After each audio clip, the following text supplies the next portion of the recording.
Back.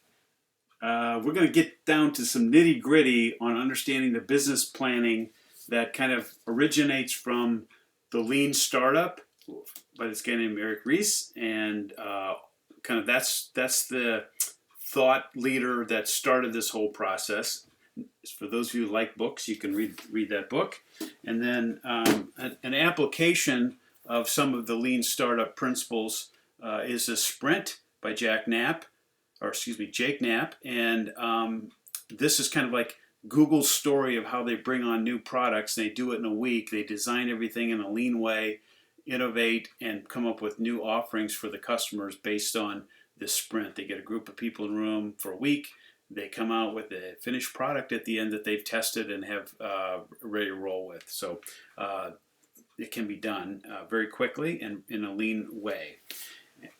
The last thing that we're going to do when we talk about business planning at the Crossing is really looking at this EOS model. So what the heck is EOS? That's the model that actually the Crossing uses to manage its processes and to do improvements as you go. So your strategic planning comes from this.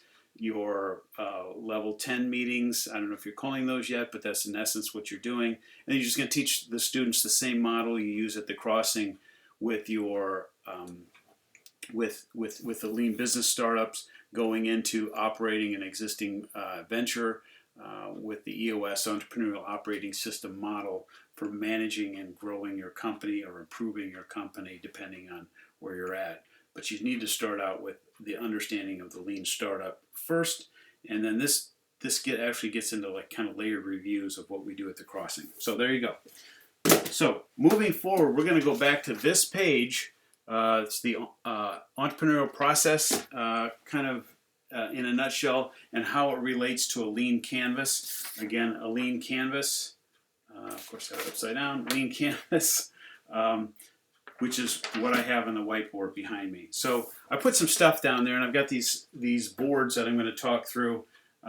So let's just kind of have at it here and see what we have going on. Okay, so the first phase, when you analyze a business or look at your business and you're thinking about starting a new business, let's say a Bark Bites or a dog treat kind of business, as an example, we just pull that one out of the air and say, okay, what's the first thing you need to do? Well, you need to discover and understand the problems your customers might have, and understand the process, understand your customer and the processes that go on with dog treats, if that's kind of your area and the focus, and you're interested in a customer that would have a dog and you want them to buy your, you think you want to do something in this area with dog treats and you don't know how to set your company up. So the first two things you do is you look at the customer segment you're working with. Who would your customers be? People with dogs.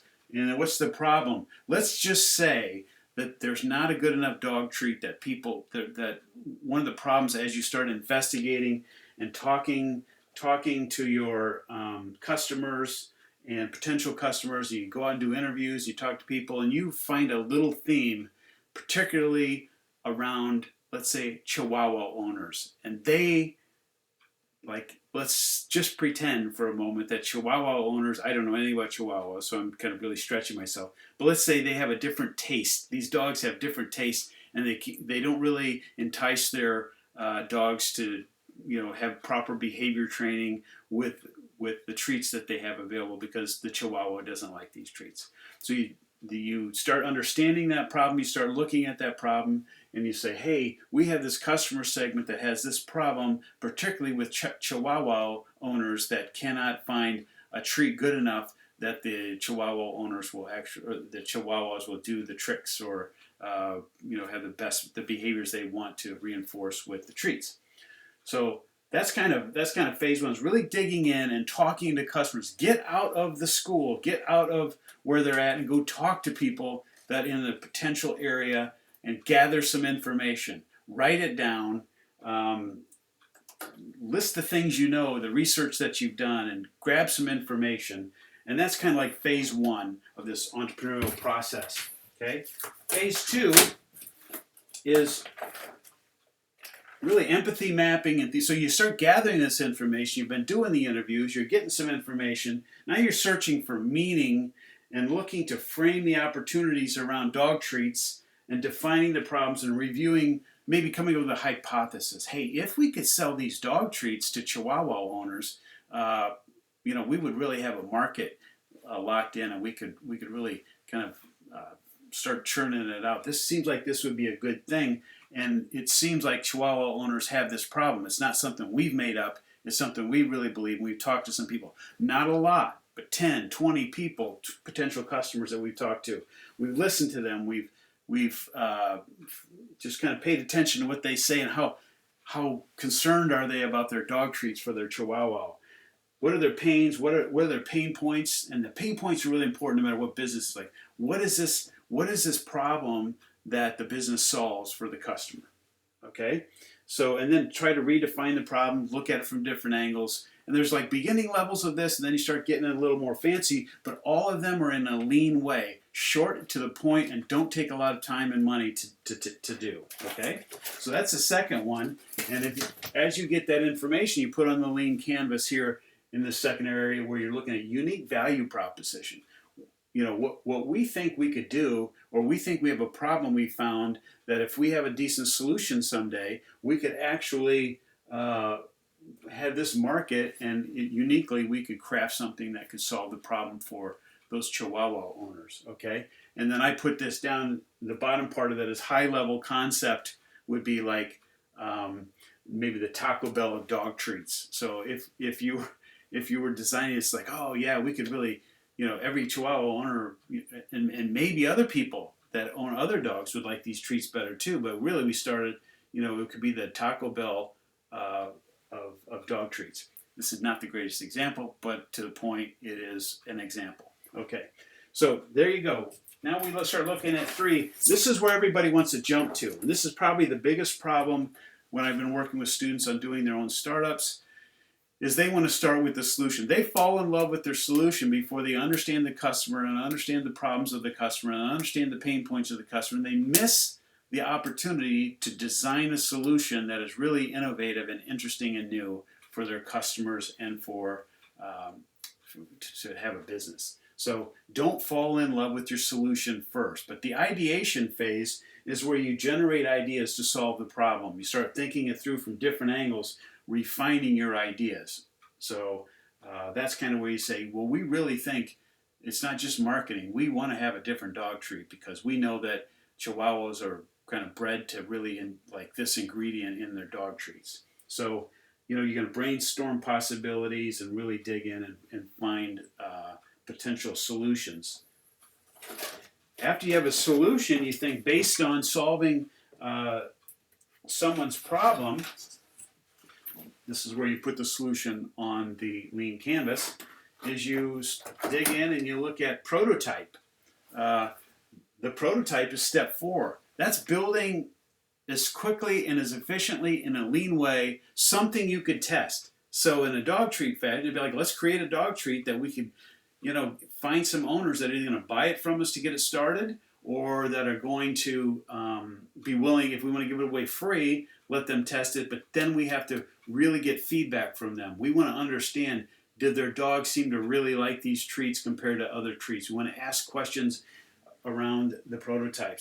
But they call that a minimum viable product. So you don't need to have all the packaging and everything else with it. It's just like the minimum viable product to get it out there and get it tested. If you have a software, it's like it'll do the minimum stuff. It's not going to have the neat bells and whistles, but we're going to get somebody to use it as long as, and going to give it to them for free maybe, as long as they're going to give it back, give us feedback, we're going to do that. Or it's something where you build 10 widgets that you're going to try to sell, and you test it, and then you get some people to try it out, and then you find out feedback from them. But it's really important, build a prototype and go out and test it. There's an example of a student at the Crossing that is looking at building a tree stump removing business. Well, go out and remove some people's tree stumps, get feedback. Did we do a good job of returning your lawn back to normal after we got rid of your tree stump? But that's building the product, testing it, and getting feedback. Key is get feedback from your customers on your actual build. So then you can take that solution you had, you build a prototype, you test it out, You look at what channels, how can you get to the customer. You start looking at the marketing related to your product. Okay. The fifth phase in the entrepreneurial process, after you've created this product, you have it out there, you're testing it, you're working it against people, seeing what they think, seeing how they, how they interact with your product and what's going on with that. And then you get to number 5. This is where it's like the nitty gritty business.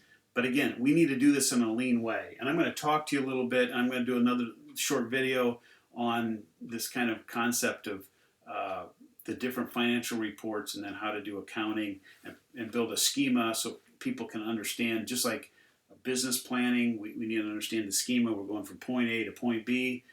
In this arena of financials and bookkeeping, those are competencies in the competency list. There are specific kind of schema that if you have in place, the students can understand it a lot easier and a lot better. Okay, so we'll talk about that, but pretty simply, it's like, what are the costs that are fixed, that are going to be there no matter what? Well, we have to have a website, we have to, certain business things that we have to keep this business going.